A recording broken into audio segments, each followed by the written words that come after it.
I took a drink right when it said that we're live. So, welcome back to another Thursday night live episode Night. where we pretend where I pretend I'm doing late night talk radio, and I have Alan with me tonight. So Yes. thanks for doing this. I heard you guys when you said you'd like to have one per month, have another person on, or roughly that. And so that's what we're going to do. Okay. So, I don't think yeah. I try to get a late night radio voice. Well, Danielle and Logan are back. They were out of town for a week and a half. And they were in Florida. Yeah, they go there probably 3 or 4 times a year. Most of the time they drive because plane tickets are expensive, obviously. Yeah. Um, Sometimes her sister will, if she wants her there, will pay for a plane ticket for her, that kind of thing. I was thinking that early. You don't, Kim, but I was thinking that earlier. I've got a face for radio. Too bad you guys have to see me anyway. All right, so we got Kim, Frank, I think, Hello, and Frank. huh? Frank. Yep, I am one of Oh, us. Isn't that yeah, Frank? that is. And Brian and other people. Say hello if you want. You don't have to if you don't want to. But I don't know if you saw this on the Patreon yet today, but I created a poll, Alan. I saw that, Yeah. and I was still thinking about it, Yeah. about the answer. Well, community, the easing community, fostering that community is really important to me. Um, really, really important. Just as important as the podcast. Of course, the podcast contributes to it, obviously, but my thought was for the deep ones and up tiers, we do a hangout every Friday night at 9 Eastern. And I thought, what if I did a 24/7 video room where patrons can just drop in whenever and, you know, maybe somebody's online, maybe they're not, and, talk about horror and weird fiction and whatever else they want to talk about. They could also meet other patrons there. So And that would be through Zoom. through Zoom, yeah. Yeah, that's kind of like going back almost to the old Google Hangout days, Yeah. Um, where you could just drop in and see who's there sometimes. yeah. Well, so I created a poll in Patreon, as I said, and asking, would you be interested in a never-ending Zoom hangout space? All right. Yes, it sounds fun. Or choice two, no, it would reduce the value of the Friday night hangouts, which is something I'm thinking about too. Not sure. The third choice is not sure. Let's try it for a week or two and see what happens. And I've got a fourth choice to keep it open for something I didn't think of. Patrons can click other and then comment below. So I was kind of between yes and not sure. Uh, Hmm. or if I did an other comment, it would probably be I would still probably only use it on weekends. Yeah. Sure, let's do it, but it's something I probably wouldn't check, especially when work starts back in a couple of weeks. Yeah. So it might be something I would only visit on Saturday afternoons or something like that. Um, well, right now we've got 14 votes already. I posted it a few hours ago, and we've got 50% yes, 7% no. It would reduce the value of Friday night hangouts, and we're at 43% not sure. Let's try it for a week or two and see what happens. Well, So that's overall that's positive or somewhat positive. yeah. Um, hey, Davey, and Suzanne. Suzanne just said could be problematic without a moderator. I did think about that, but the deep ones tier and up, Um, I don't, I mean, I know there's nobody currently on the Patreon that it would be a problem for Yeah, you're not or going to be with. getting randoms dropping in Right. Yeah. like in the old days of Google Hangout. Right. Oh, yeah, yeah, exactly. Kim says, I don't know, Lovecraftians tend to be pretty well behaved. Yeah. I Right up mean, to the time we sacrifice you. yeah, the worst is, something gets summoned. Yeah. So if you're at the deep ones level and up, that's $10 a month. You can go in and vote. If you're at the $5 level, uh, I love you guys too. I just try to add value to each tier of the Patreon. Uh, but I will say the Friday night hangouts are a lot of fun and That's very enjoyable. Yeah, it's one of the best benefits of being in the easing community. Uh, you know, Oh, it's good to hear that from. it's Yeah, I mean, just some of the conversations are silly, some of them are informative. We've had some people show up and uh, just completely blow our minds on some topic and or give us a detailed history lesson. Tim Onigan and Pete's been on, Oh yeah, Matt Carpenter, and again, I go back to what we were talking about earlier. I mean, it's when Rick was on there, that was the I will miss that, and I will always yeah, treasure the hangouts where Rick was there. yeah. One of the projects I've got on the back burner of when I catch up, if that ever happens, is it would be cool to go through some of the podcasts from the last couple of years and then create a video of what I want to say. If Rick talked for a bit on a topic, that kind of thing. Now, if you're Patreon, even at the $5 level and up, you know that you have access to all the Patreon podcasts. And if you search Rick's name, there are several in there when he went, it was just me and him, for example, and I barely said anything. He went through the history of something or explained something that has to do with horror and pulp fiction and so forth. So you can still listen to those Yeah, and I mean, watch it's an those. education. Yeah, There's a few fandoms that I like to think I'm an expert on, but then you talk to Rick, and no, no, you're not. right. Um, so yeah, I'm not gonna go into a commercial, but if you're at the $5 level and you've been thinking about going to the $10 level, it's a lot of fun Friday nights. So, all right, commercials over. Davey says, did you ever try to get an RPG group going for patrons? Um, Hang on a second. I gotta. By the way, you won't see this anymore after tonight. My weird screen. Oh, Yeah, see that? All right, I'm back. But I need to check my input. Yep, as I know, it went back down. I gotta remember to check it each time. All right, that's fixed. Um, all right, Davey, your question. It's one of those things that I want to do, but I don't have enough time to do all the Lovecraft using things I do now almost, you know. If somebody wanted to uh, be in charge of one, I could certainly, provide the forum for it, once a week or once every 2 weeks. Like if people wanted to meet on a Tuesday night, or not Tuesday, but Monday or Wednesday or whenever, and play Call of Cthulhu or something, um, I'd be all for it. But I just can't do it right now.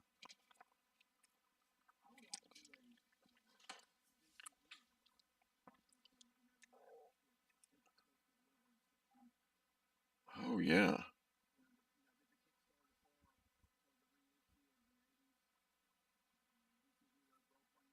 yeah.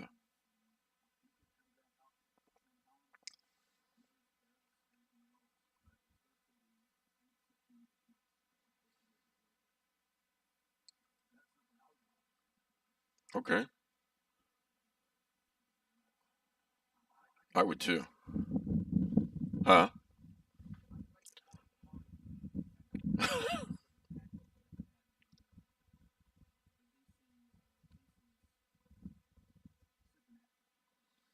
Oh, cool.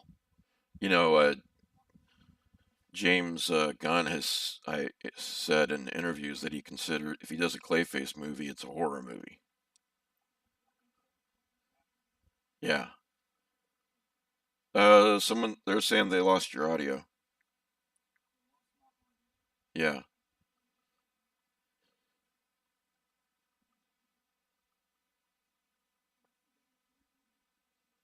You guys let me know if you get him back, okay? And I'll talk in the meantime. All right, no problem. You can come out and go out and come back in. That might help. While he does that,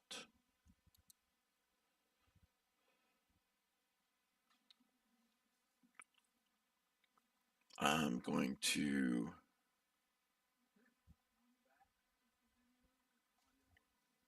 let's see, say something.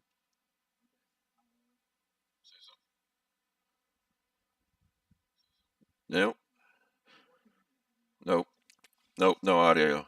Yeah, you might turn off Zoom and then come back in, and I'll just talk about other stuff in the meantime. So, all right, buddy. See you in a minute. Okay, so now you guys have to live with my face on the whole screen. Seth Bradley, speaking of patrons, and a really good guy. As I told you guys, he sent me that, I forget what it's called, that star ceiling thing. And what I didn't know is that it also mimics the aurora borealis, and it changes colors and everything. And I've got it on right now. I don't know how much you can actually see. Turn off another light here, but it's much more vivid. It's much more vivid in here, obviously. But I wanted to say again, thank you to Seth for that. So, and Alan's back. All right. Alan just said something. Let us know if you can hear him or not. And so anyway, yeah, thank you, Seth, for that. I really appreciate it. Still can't hear him, they say. Y- does your Zoom microphone set to the right thing?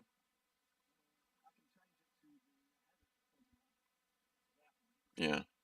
If all else fails, you could just turn the whole computer off and then come back in. Okay, up to you. So anyway, can you guys hear me all right?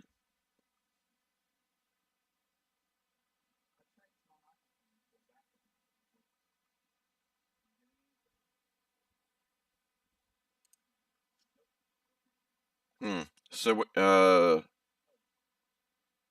they can hear me, yeah, but they said when I minimized the screen, we lost Alan's audio, but I don't see why that would do anything. I think that's a coincidence. So, you want to try turning it off or whatever you want to do? Okay. All right, buddy. See you in just a bit. Not your fault. Zoom it's like computer printers that are moody. It's moody. All right, so anyway, Aurora Borealis, you can see it's changed color again. And, you know, I think most people know this these days, but one of the most fascinating things to me about our solar system, there's a lot fascinating, I won't say most, but the fact that, our sun is not yellow, that just is so cool. Just looks yellow because of our atmosphere. Um, yeah. Let me pull up my,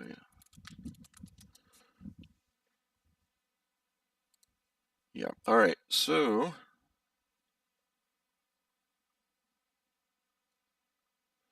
I mean, it's called a yellow dwarf star, of course, but it's actually white. Yeah, that's what I thought. I was just double checking myself. Um, so sorry, Superman. You know, your power is coming from the yellow sun. You're now powerless because the sun's not actually yellow. So, all right, so I posted I try to limit these memes that I post. Okay? But I posted this meme today and I want to read it because it's just so creepy. All right, you ready? Sex is great, but have you ever gone camping in the winter with somebody special and laid out under the I shouldn't have told you it was creepy because that goes away. And laid out under the bright, unspoiled country stars in the middle of nowhere holding their hand. Just kind of dreaming out loud about your future together and not saying a word because words would ruin it. They just keep squeezing your hand real tight and looking at you with those big sweet eyes, and your phone goes off. How is their signal out there? And you almost ignore it because this moment is perfect. But you check it just in case. I wouldn't. And it's a text from your lover saying they just woke up in the tent and you weren't there. And it's scaring them. And the sick, sinking realization that whatever is holding your hand hasn't said a word for the past 30 minutes, but it keeps staring at you, blinking one eye at a time, breathing out of sync, almost like mimicking you by moving its chest up and down without actually breathing. And now that tight grip on your hand just isn't as comforting as it was 8 seconds ago. I couldn't pass that up. I don't know. I'd give credit to whoever wrote it, but I don't know who wrote it. So, so yeah, you did that last week. You created it or you posted it last week, Kim?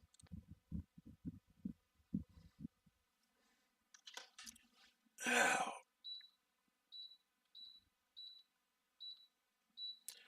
okay.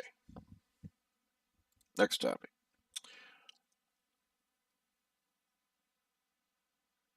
You guys familiar with the Kim's gonna hate this?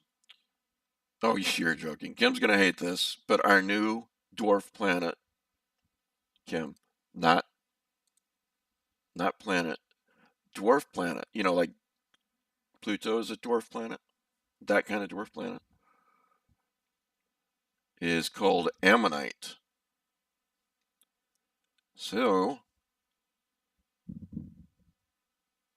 it's an amazing discovery. But one of the most interesting things about it, poor Kim, one of the most interesting things about it, hey, I'm talking here, is how extremely far out its orbit is. You know, orbiting the sun. Um, for example,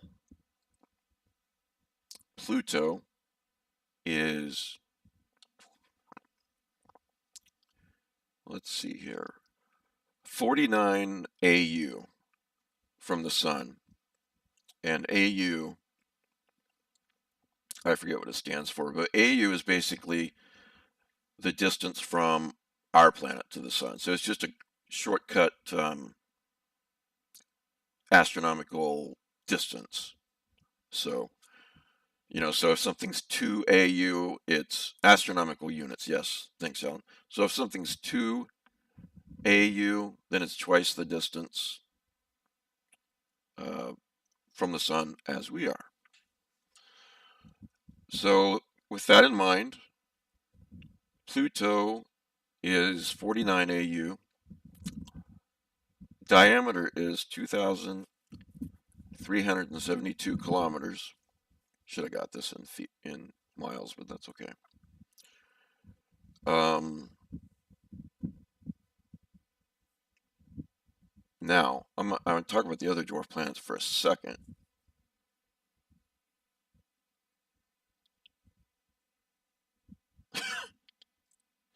My very educated mother just served us 9, obviously not Pluto. I don't know what you mean.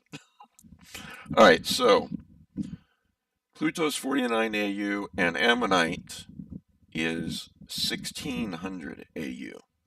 So it takes Pluto 248 Earth years to go around the sun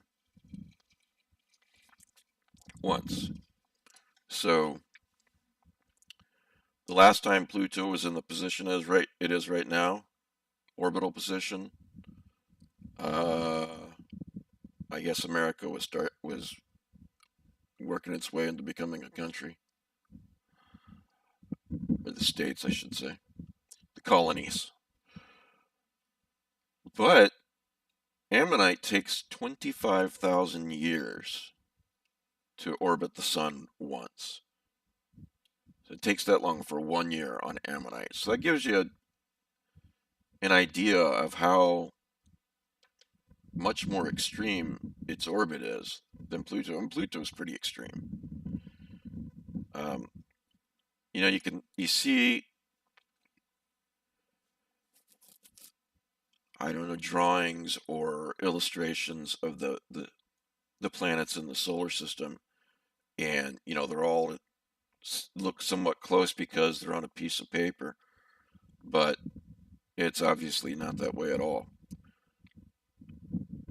And the fact that there's other dwarf planets besides Pluto just lends to the argument of why we classify Pluto as a dwarf planet.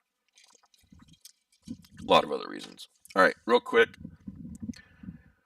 Ceres is in the asteroid belt. It's the only dwarf planet in the asteroid belt. I haven't seen. Yeah, never mind. It's about 3 AU from the sun. It takes 4.6 years, Earth years, to orbit once. We already mentioned it's 950. The diameter is 950 kilometers. All right. We already mentioned Pluto, 49 AU. Haumea is an ellipsoid shape. I got a graphic with showing all this if I can find it. And orbital period, it's out there too. It's further than Pluto. It's 51.5 AU, so it's a little is relative, a little further out than Pluto, and 283 Earth years it takes to orbit the sun. So now your jobs as my live listeners are to tell me if I'm boring you, to go to the next topic. I don't know how to pronounce this. I never have. Uh, Maki, I'm going to say. Make, is somewhere around Haumea. It's 53 AU, and it takes 310 Earth years to go around the sun.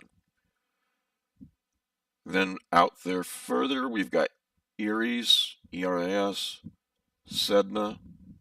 When you get to Sedna and Ammonite, then you're really getting out there. Eris is 97 AU.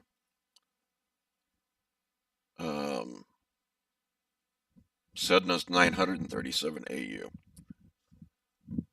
And Ammonite, which is the new planet that they discovered, it's 1600 AU, and it takes 25,000 years, as I said, to orbit the sun. 25,000 Earth years. So it's got a really weird orbit too.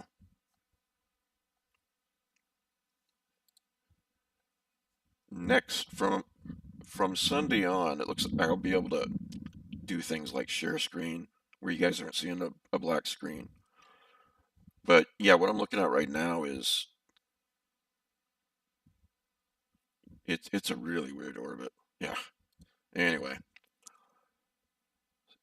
someone who's actually an astronomer, I should have them on sometime so they can talk about this stuff. I'd like to.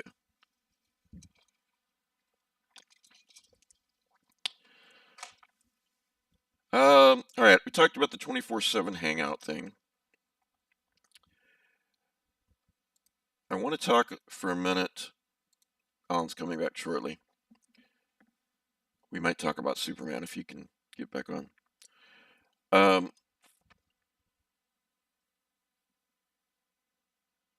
I think it's important, and this may sound a little bit hokey, but it helps me. It's really important to not let yourself get used to the good things in your life. And that's a very human thing to do, isn't it? You um, you get a job that you've been really wanting, and then after a while, human nature, you can sort of take it for granted, or maybe not as extreme, but you get used to it, or get used to your marriage partner, or anything good. But I try to work on it every day, not letting myself do that, to always be looking at the world through fresh eyes. Because, and I'm going to sound like a Hallmark card, but the world's a pretty amazing place. I mean, I see people taking walks and they've just got their head buried in their phones and they're not looking at the world around them. And you know, well, that's fine. You be you. But I guess a great example would be my marriage. I've been married to Danielle for almost 30 years, and I just I'm more in love with her now than ever. And we haven't grown apart, we've grown together. Are you back, Alan?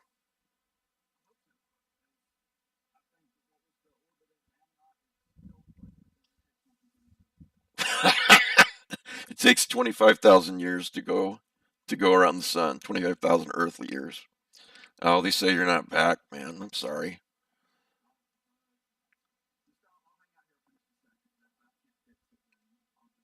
No, no problem. So, so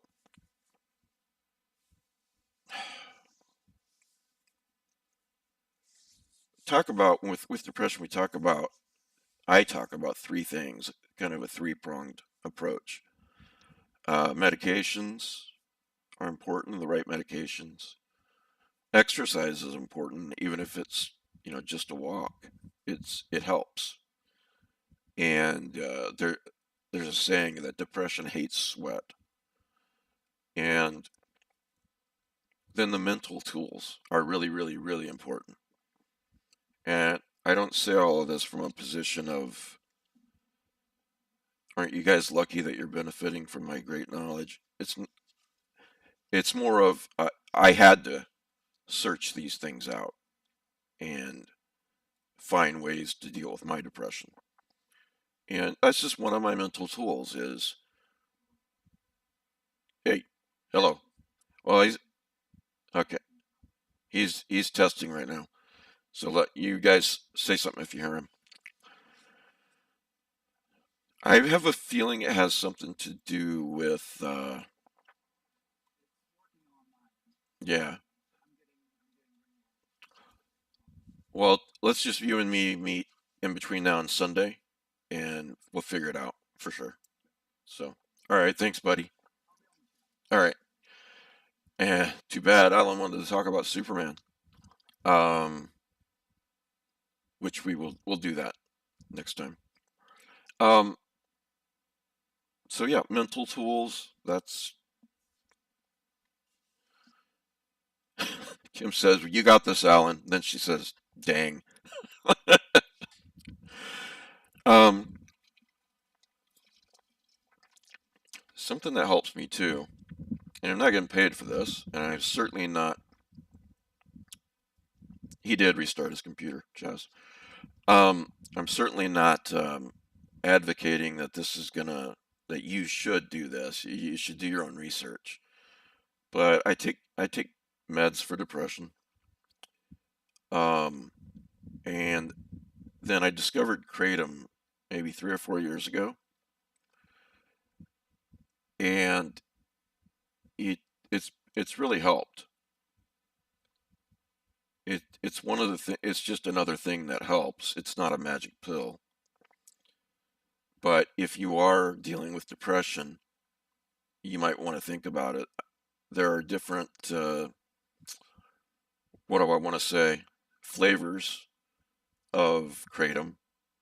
I use the white. They're basically pills with the kratom powder. They're it's not weed, not THC. It's just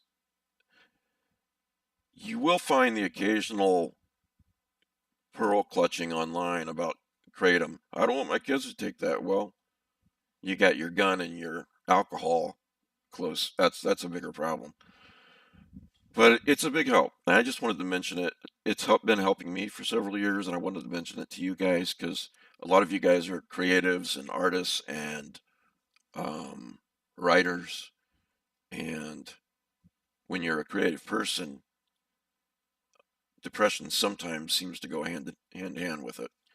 So yeah, if just do your own research, check it out.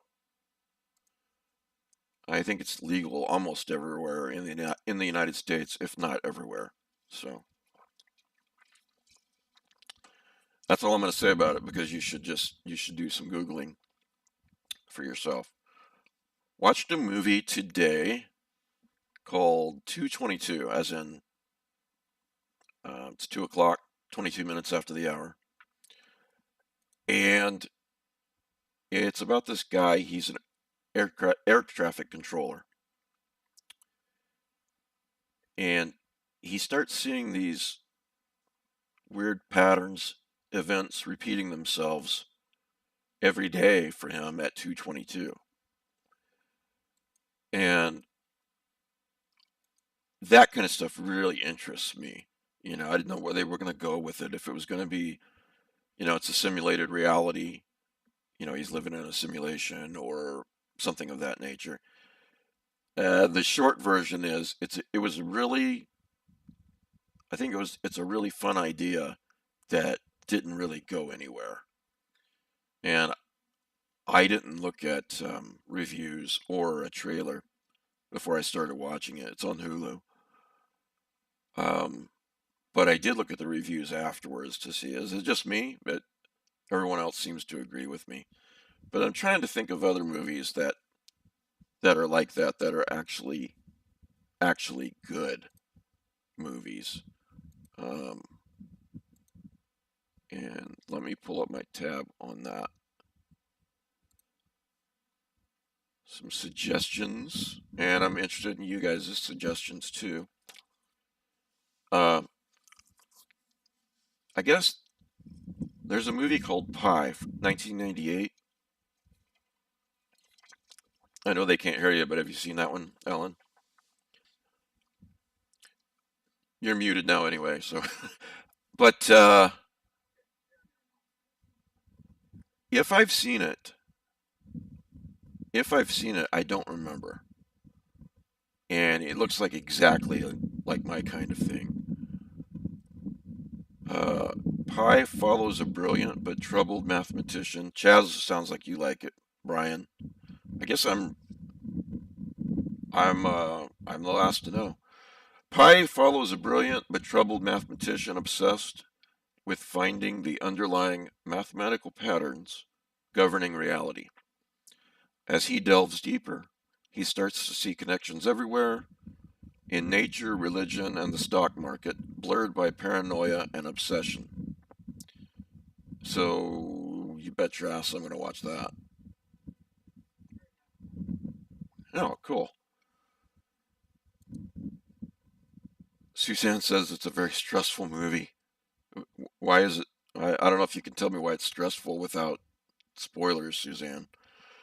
Um, the other suggestion is They Live. I don't know if I agree with that, but They Live is a great, great movie. That is such a classic movie.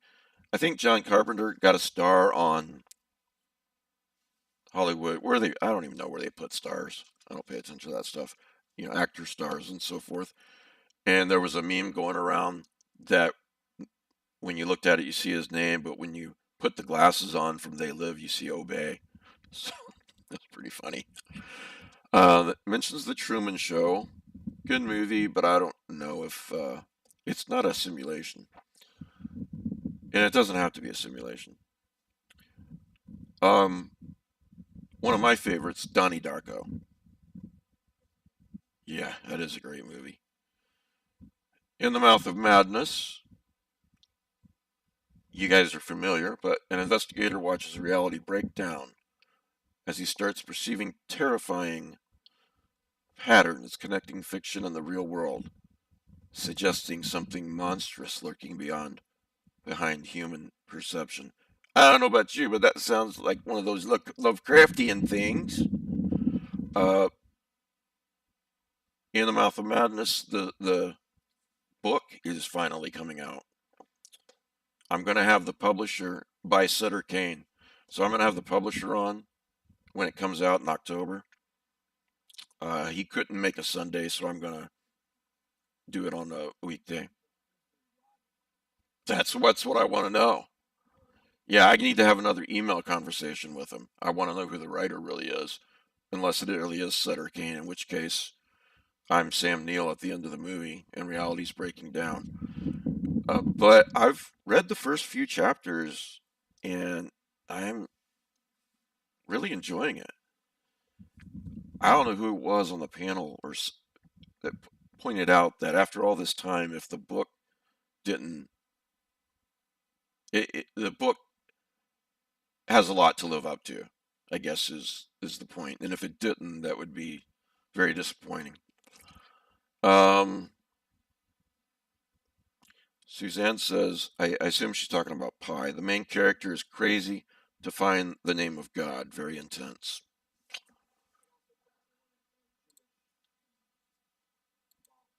Oh, Jewish though. Okay. That's another thing I need to. I can't remember the name of the movie, but there's some really great Jewish horror films. Um, yeah, it's The Sitting or something like that. Not The Sigil. When it's it's something on the Jewish. The Vigil. Thank you, Kim. That's a creepy movie. That's a good movie. Let me find my pen. I gotta rewatch this stuff. It's a good thing I listened to the show tonight because I'm getting suggestions. I'm getting suggestions from the guy uh, who runs it. Let's see, Pie, The Vigil. I think I've seen The Vigil twice, and I want to see it again. Um,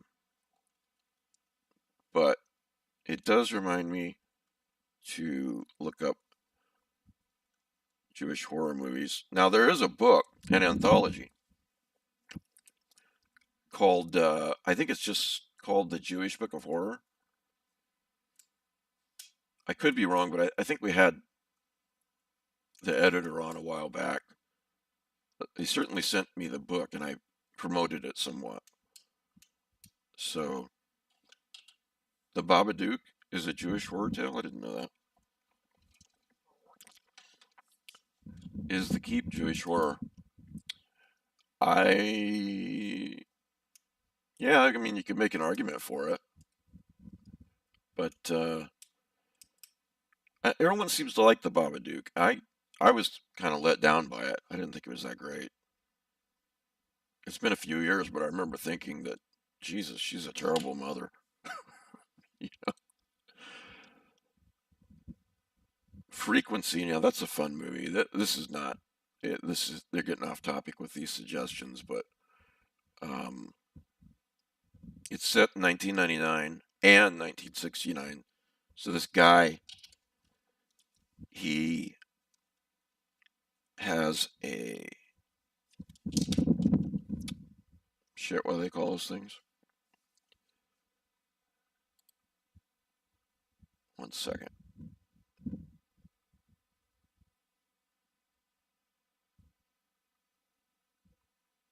Yeah, ham radio. You guys have to forgive me. I my sometimes my fiber fog really kicks in, and it's maddening. And when you have a show like this, it can definitely be inconvenient. But I just I think it's a really fun movie, touching movie. In 1999, this guy who's a cop, he lost his dad 30 years ago in 1969, and his dad almost every night to relax instead of watching TV or whatnot, he had this little cubby in the house and he would get on a ham radio, and so in 1990 he died in 1969.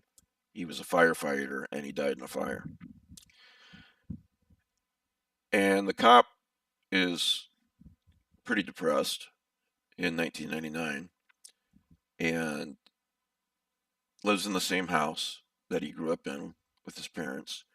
And one night he pulls the ham radio out, I think to show it uh, to his friend's kid. There's one line where the kid said, "So this is how people talk to each other before the internet," and that was 1999. And he here's his dad. They start talking back and forth across time, and hand waving the aurora borealis is causing this to happen. You know, um, no way.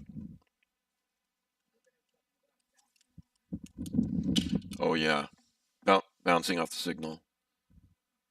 Yeah, it's hand waving, but it's we don't. You're not watching the movie because of that. Put on your suspenders of belief, of disbelief, suspenders of disbelief. Yes, I'm laughing at my own joke. Um, Chaz just mentioned the golem. Yeah, that's a good one. And the golem obviously might be the most obvious Jewish horror. There's a Mystery Theater golem episode. So you guys, you really should pre-order the In the Mouth of Madness. Um, I think they're trying to,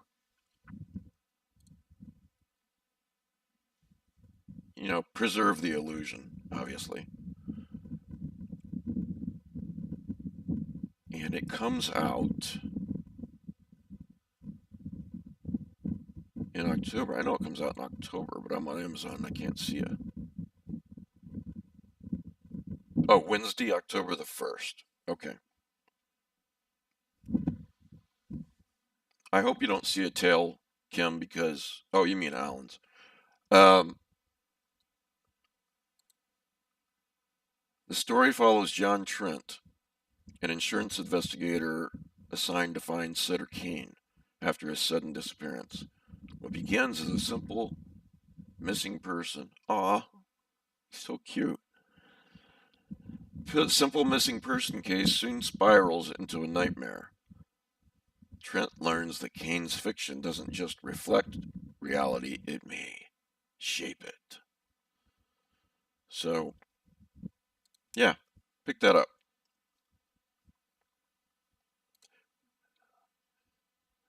That's, yeah, I'm at two chapters too. I think I'll read in bed tonight, read that. Um, but, this job doesn't pay a lot, and what it does pay, I owe to my patrons. Um, I Could not be more grateful. Um, but it has some nice perks, like getting to read these books ahead of time, getting to talk to the creators of all these things, books, games, movies, so forth. Um, so yeah. Okay. Speaking of kittens, thank you for holding them up, Alan, because I wanted to talk about my outdoor kittens. I think you guys all know that one of the cats this neighborhood has a ton of cats, and other neighbors feed the cats too. Well, we've been feeding a cat, a girl cat, for probably a year. Very shy, very gentle. And then a couple months ago, she had kittens. Um, and then last week, everybody was just gone for a couple days. They didn't come out to eat, and I was really, really, really sad about it. And then they came back, and they've been here ever since, just like normal. They sleep during the day, like right under the bookhouse, out of the sun, and then all of them are out all night in the backyard, which is pretty well protected from the street. And they love to chase bugs at night. It's so cute watching those kittens jump up and grab them and tackle them, and with each other. And I'll post some videos sometime, but Jupiter's a great a little uncle of sorts. He plays with them, wrestles with them, lets them win. Jupiter's he's a good guy. He's real laid back. He's definitely not the dad. I would think so if we hadn't have gotten him fixed a while back, but he's definitely not the dad.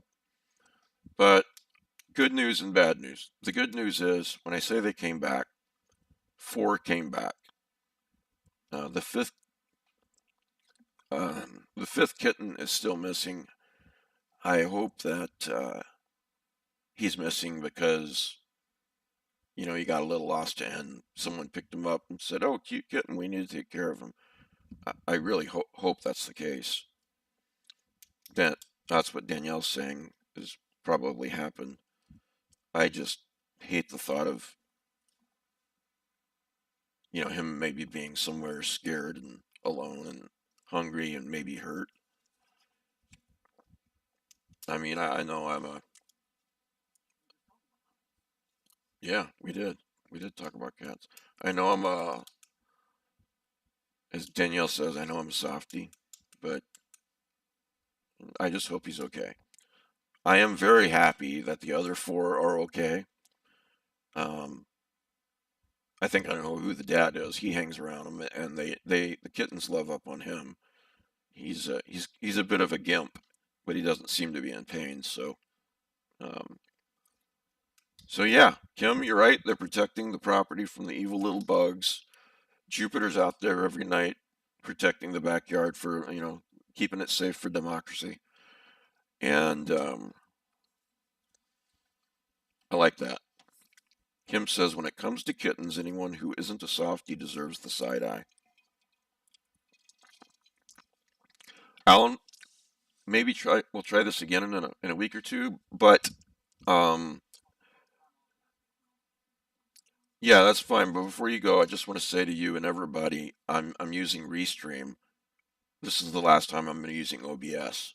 So if it's OBS being moody, then when I used Restream on Sunday, and the picture looked better, and I streamed it to Facebook and YouTube at the same time. I love it. So it's yeah, it's OBS or Zoom being moody. So all right, buddy. I'll talk to you soon. All right, so yeah, I'm grateful that they're back. Sunday was fine. You're gonna turn my head with that praise. Thanks, Brian. I'm just kidding. Um, I would like to know. I think he will, Kim. I think he's back or watching. I would like to know, seriously, Alan told me this, and he was going to talk about it a little bit tonight. I have his permission for it not to be private, and it's not my story to tell, so I won't tell it. I will just say I shared a room with him at Necronomicon. Thank you for doing that, Alan. It really helped me. And one night he surprised me and told me that when he discovered the Easing the podcast and all its associated projects and community, he had been going through a hard time, and it really really helped him. And I was very pleasantly surprised to hear that. And I do get occasional emails like that from people, um, and it helps me too. So I think us all being there for each other as a community, as a tribe, is just so important. Um, you know, Sometimes it feels like we're going through a John Langan and I were texting the other day, and he called it a low level apocalypse, and he should be a writer. I think he'd do well. And I was like, yeah, I exactly right. But you know, we need our friends around us and our community around us more than ever. I'm not going to get political. That's just all I'm going to say about it. Um, but the world can be a scary place, and it's a lot less scary when you're a part of something that you love and that loves you back. So I'll let Alan tell that story sometime soon, whenever he wants to. But what I want to say is, if you have a similar, um, if something similar happened to you, it doesn't have to be extreme, or if you just found the easing and you were like, oh, those are my people, then drop me a line and let me know. Uh, New email address. It's I'm gonna type it, but it's for friends, which you guys are. Please, no one use this for promotion requests. It's Mike at michaeldyllandavis.com. It's right there in the side chat. And let me know, because I'm only human. I'm not Superman, and when I read things like that, I feel like I'm helping. I'm making a difference. So so drop me a line if you feel like it. If you got a story like that you want to share. So from day one, I started this in February of 2011, if you can believe it. From day one, whatever projects I was doing, like publishing short stories, starting a talk show that evolved into a podcast. Um, but from day one, I always wanted it to be about community. And I hope it is for anyone listening as well. So I'll save the Superman conversation with Alan for next time when he gets on.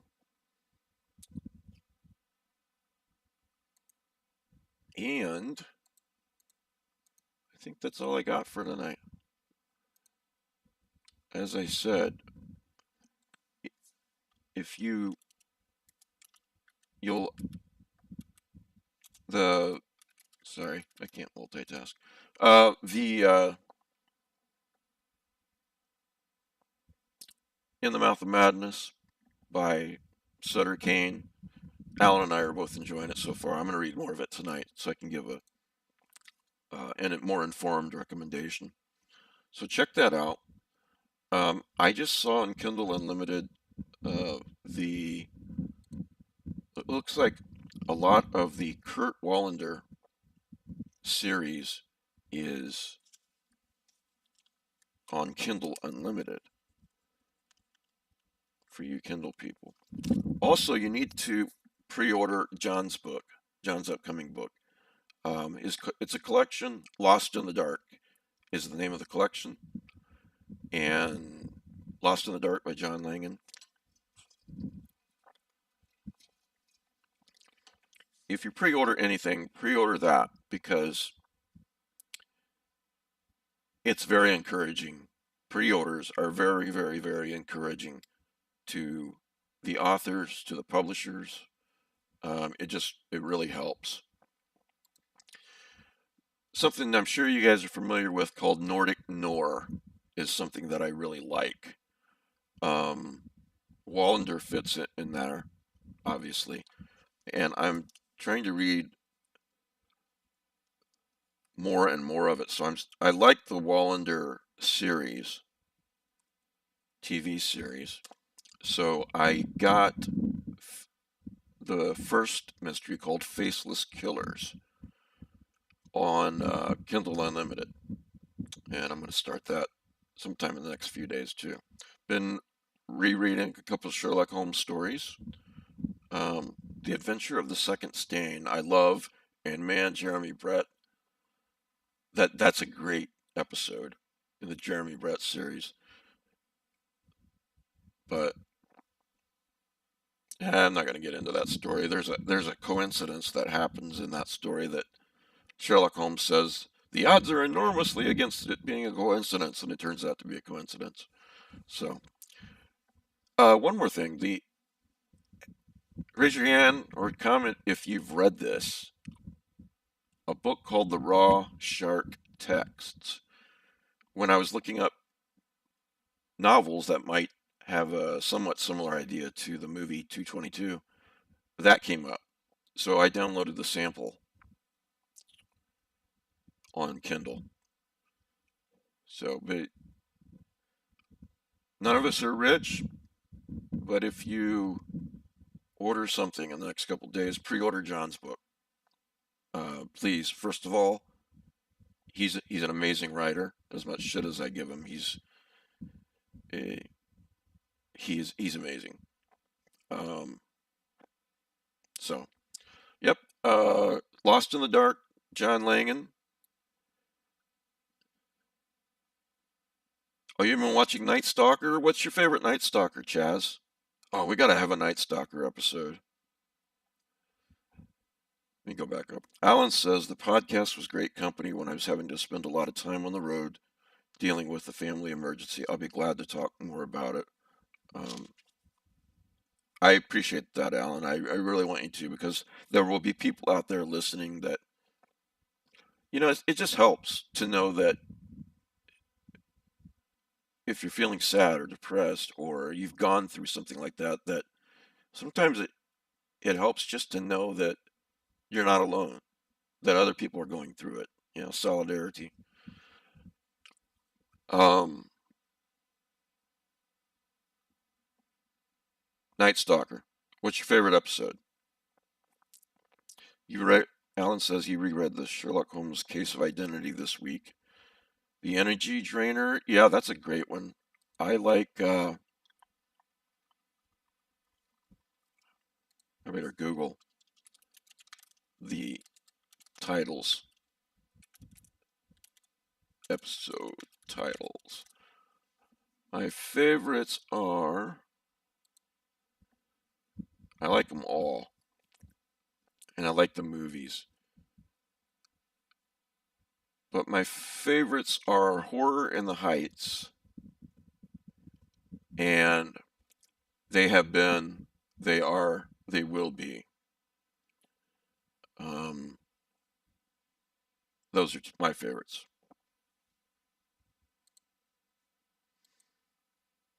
Have you watched them all before, Chaz? Oh, which one did you just see? Probably, if you're watching them in order, you probably just saw Horror in the Heights. That was great. Oh my gosh, that was great. And then they have been, they are, they will be. I don't want to paint everything as Lovecraftian, but it's sort of got a Lovecraftian vibe. Something's going on, and Kolchak puts the pieces together, like in the Call of Cthulhu story. Um, it's kind of like that. Anyway, I'm going to sign off. I'm sorry if I seem a little scatterbrained tonight, but thanks for spending part of your Thursday night with me. And if you're a Patreon, Deep Ones and Up level, hopefully I'll see you tomorrow night at 9 p.m. Eastern for the Friday night hangout. So, oh, thank you, Chaz. Thank you. I'm going to go lay in bed with my bride and read Sutter Kane. So, good night, guys. Thank you. And thanks, Alan.